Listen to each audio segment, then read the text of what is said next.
how this truck got the name Street Tractor. It got the name Street Tractor from old brother Nate. We were at the track and I was pulling up with my truck right after making a pass, and she literally says to me, "Turn that damn Street Tractor off."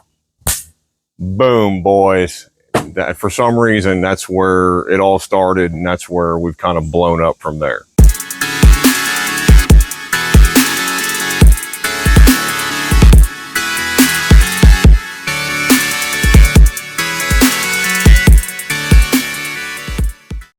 All right, let's get some light in here. Voila. What's up, guys? Welcome back to the channel, and welcome back to a video that I really have wanted to do for a very long time. So sit back, grab yourself some popcorn, and try not to fall asleep because there's a test at the end. All right, guys, so I've wanted to do this video right here for some time. Now, the reason for me even doing this video is for one simple reason. Because without this truck, I'm just not here, okay? Anything on social media, I wouldn't have a presence, because this truck is what got me to do videos, to get on social media, and to branch off to different alleyways, and obviously start into the heavy equipment world. So without this unit right here, you probably aren't watching this video. So let's go back to, I guess, the start here. So again, this video right here is going to be strictly the origin story of this here unit, how I got it and all that fun stuff, and how we got to where we're at today. So in 2017, I had just purchased this property, and obviously didn't have a shop, had a driveway, and I had my wife's Durango, and that was it. I didn't have a personal vehicle for myself, and I wanted to get something. I was looking into first gens for the longest time, but the pricing for a first gen was outrageous at the time. There was a little bit more out there in the second gen world, and I happened to find two that were in my local area. By that, I mean about 15, 20 minutes. So the first one I looked at was an MV 5600 swap truck. Again, 12 valve second gen. Two-wheel drive, which is kind of a bummer, and then it had some needs on the body side that I really wasn't crazy about. But at the end of the day, again, it was still a 12 valve, it was still a second gen. This guy put some money into it, and you know, the price wasn't horrible. This truck also came up on the market in the same sense. They were actually neighbors, which is kind of a weird thing. This truck was rough though. Needed a lot of body work. And I hate to say it, but they had tried to get a little more power out of it, gutted the AFC housing, and did some other things that I really wasn't super proud of. But the truck itself was still a second gen from 1997 that had, you know, a boatload of miles on it. We were looking at 340 some thousand when I got it, and really wasn't taken care of well. It was a work truck, as most of these trucks are. So I had to come in, and that's when it all started. Initially, I do know that there were some issues I really wasn't happy about. The transmission did not feel great. So the first thing you got to look into is when the last time it was serviced. Well, the fluid was burnt to a certain degree. It wasn't completely black, but it was definitely not an ATF plus 4 hue, you know, nice cherry red. So service that, check the filter, check the magnet, change all that over, and put it back together, and then all of a sudden transmission started to shift a little bit better, and so I'm happier there. And as I dove deeper into this truck, there were just need after need. Fuel lines became a need at one point, where all the 3/16 steel line was pretty much rotted out. Suspension, all the shocks were completely gone through on this thing. I mean, they were just completely shot. And then the build progression started to come in. And at that point, what am I going to do? So 2020 hits, and I got a little bit of change in my pocket, and I'm wanting to do something with the truck. I've had it for 2 years plus at this point, and I really wanted to get into doing something. Well, of course, COVID hits and the world shuts down. So I've got time on my hands, and boy, what did I do? I wasted pretty much about 3 to 4 weeks of just doing nothing but body work and getting this truck looking halfway decent. So that was cab mounts, that was inner and outer rocker panels, And then I kind of froze because at this point now I've got all this body work I've done. I've got Bondo slung, I've got primer on the truck.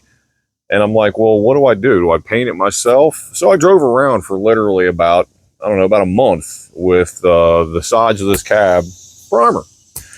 And finally just got at the guts, taped everything off in this driveway, in this spot right here. And didn't care. Rust-Oleum the whole cab and the rockers, inner and outer. And just slowly but surely went through this truck. The frame, sanded it down, painted it with some of the Rust-Oleum anti-rust preventative spray paint, and everything from pretty much the front of the truck all the way back to where the hitch mount is. I painted the whole thing. You know, again, it's all rattle cam, but I took care of it. We went through a lot of progressions with exhaust on this truck. It's been through a hood stack. It's been through MBRP 4-inch.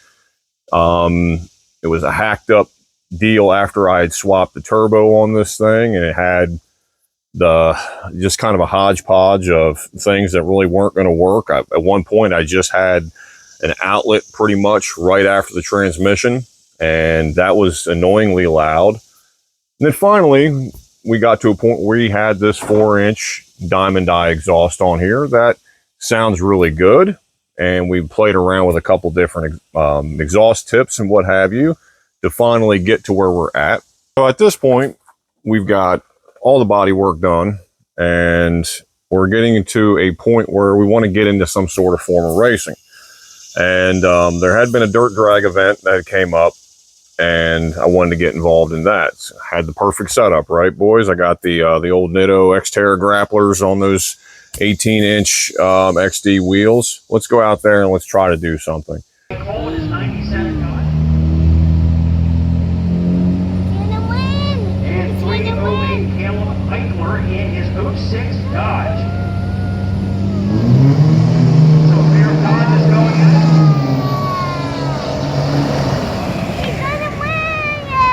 And it was a struggle, even in a work stock class that I was in, you know, stock appearing, turbo, all that fun stuff. Well, got my ass kicked pretty quick by a white 3rd gen. I don't even know the guy. He's a local guy, or was at the time, and he just literally wiped my ass in the 1st or 2nd round or whatever. But it was my first experience into diesel drag racing. I had no experience previous to this. I've done some drag racing, done a lot of street racing, but not in a heavy truck. So for me, it was a learning experience, how to spool the truck on the line, making sure that I was in 4 high, all that stuff that you normally do when it comes down to drag racing in a diesel truck. Well, I got the itch at this point. I've got to keep doing something. So as I said, COVID hits, and we were sitting around for months and months, and then finally MIR opens back up, and they're starting their Midnight Madness series, which had been going on previous to this. But so I got into that, showed up on a Friday night, paid my $25, and let's just say there was some learning curve there as well, learning how to stage the truck, learning how to get through the lights and all that shit. It was a struggle, but got through it. I think the first pass we had in this truck was like I think it was like a 19.1 or something, or 19.0. But we were at that point pretty much on 5x11 injectors, 191 delivery valves, and the old big honking air filter. That was really about the only setup we had at this point. Transmission was still stock. We hadn't touched anything on that. And we ended up finishing that night up. We actually picked up 2 seconds over our first ET, over our first pass. And we finished out the night at like 17.1 or something like that. So that became a thing. So we went as much as we possibly could that year to get faster and faster and get a little bit better with the reaction time. But we're launching the truck with no boost. So basically, for the longest time, were kind of just foot braking the truck on the line and just maybe barely getting that thing up on boost, just because I was trying to save the trans. I knew the transmission wasn't going to take any sort of power. So finally, about 2022, I decided to finally do something with the transmission. At this point, We've got 5x16 injectors. We were at 7mm delivery valves. We had just changed the turbo to the diesel auto power Screaming Eagle 6268. And at this point, I knew we were pushing decent power at this point. All the AFC mods have been done. Mac rack plug had been done. We were really going to be pushing some power, so we needed to do something to the transmission. And talking to Mike Graves, my buddy Nate, and everybody over at Holly Rock, we came up with a decent recipe that should hold roughly about 400 horsepower and hopefully keep the shafts in it, and we'd have a little bit of extra fun with it. So dropped it off with them, and also did the power-driven diesel line kit for it as well. So at that point, we bypassed the heat exchanger, you know, this big fucking thing. We, at this point, our new cooler, we got the Mishimoto cooler on the front of this unit right here. And we did the valve body and BD valve body with the governor pressure solenoid, DPC 1300 stall converter. And that is still what's in this truck right now. Had them do the work, put it back together, and I think we were about a week out and we were getting ready to go drag racing again. And so here we are back at MIR. I throw Nate in the cab and I'm like, teach me how to drag race again. Because at this point, it's relearn everything. So we get up there, I first pass, I think I launched at 10 pounds of boost. Truck held together the whole pass. And at that point, I knew we have some potential now in this truck to put down decent power and actually get decent ETs. So we started to work around with boost and what have you off the line. We get to 20 pounds of boost on the line, 25 pounds. And I think with the XDs, I was trying to launch the truck at 30 pounds of boost at one point because the S362 could take it and we weren't knocking the tires off, those big tires we had at the time. Yeah, it took a lot to get that thing moving and getting a halfway decent 60-foot time. So inevitably, we did improve, but things needed to change. Running these big tires, running these big wheels, we weren't seeing a big, massive drop. I had hit a wall right around 15-second ET, and I knew it was time to do something different. Now we bring in the old stock wheels and tires. Putting those units on did help massively. Was playing with air pressure and what have you for the longest time. But finally, we had a halfway decent 60-foot time. I think we got like down in like the 194 area or 196 or something like that. And we finally broke into the 14-second bracket. That was like a slip. It was one-time only deal. I think we hit like a 14.98 or something like that. And then at that point, we still needed something to get us deeper into the 14s. Well, the next step, we've done all the fueling mods we can do. I had done, God knows, all sorts of work trying to get the AFC and AFC Live to work together, different DVs, different AFC spring, adjusting all that. And every time it seemed like there was no change. So it's time to do some timing, literally. At this point, I wanted to check and see where we stood in the KDP. So in the off season, use a bore scope, go and actually inspect the front cover, and lo and behold, KDP's never been touched.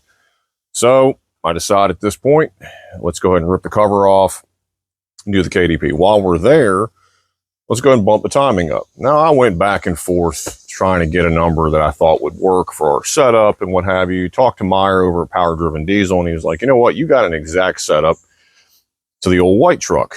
And he's like, well, if you want to make this kind of power, why don't we do this? So with the setup I had, which at the time, 5x16s, S362, 025 delivery valves, we bumped the timing up to 25 degrees while we did the KDP. Did that, and that's where it's kind of all escalated from there. And we've actually seen the best time we've ever had. We hit a 14.3 at the last Truck Mania, which is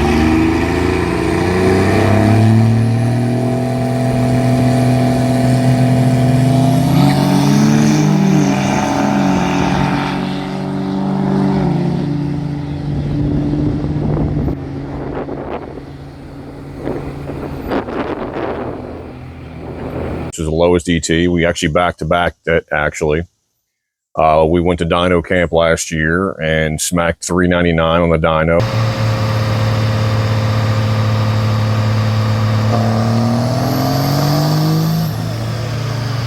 And we've only progressed from there. And it's like I said, it's a fairly consistent 9.0 eighth mile truck. I can't be too mad, right? Then this year, I wanted to go more aggressive. The next pile on for me is I want this truck to be in the 13-second bracket. The first thing I could think of was let's do more RPM and let's get more air. That's where the S364.5 is come into play. That's where the governor springs came into play. And that's where obviously the valve train, the head studs had to come in. Because at this point, we've been pushing 50 plus pounds of boost on stock head bolts at 3K governor springs on the stock valve train for what feels like ages. So, I mean, we've been doing that shit for 4 years. So guys, here's the setup as we speak, as of the day we're filming this.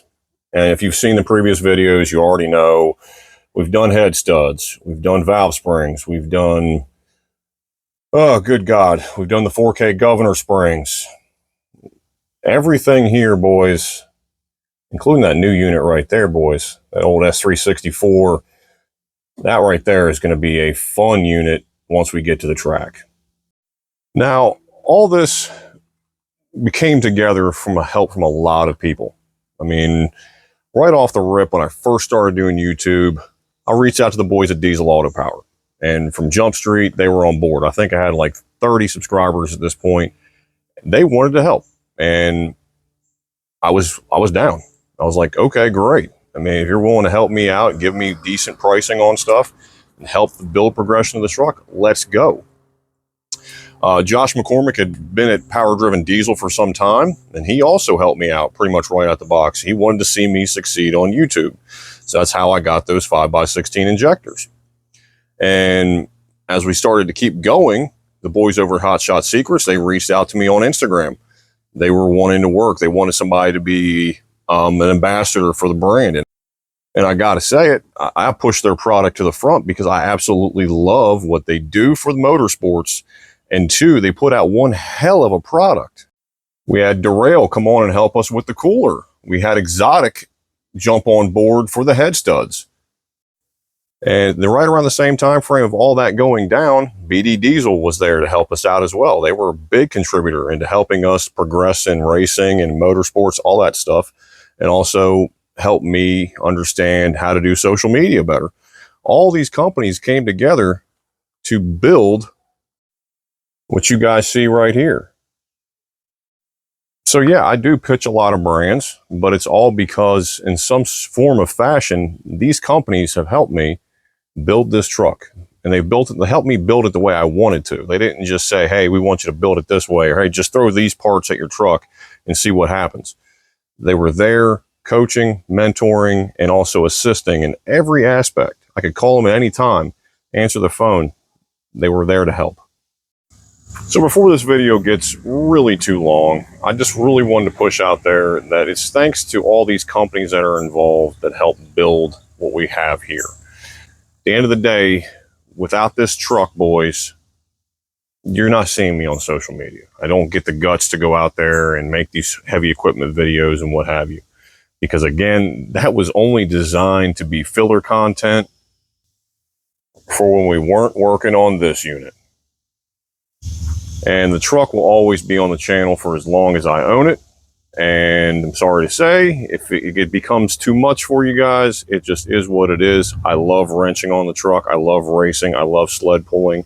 I love going to events. Doing heavy equipment videos is also something I do love. So I put it all together. It's like a big soup. You just throw a bunch of shit together, and guess what? Sometimes it works. So we're going to finish off the video. Big thanks to you for taking the time to watch the video. And thanks to all the sponsors that are involved in helping build this truck. Do what you always do. Like, share, subscribe. P-Pump the world. I'll see you boys in the next video.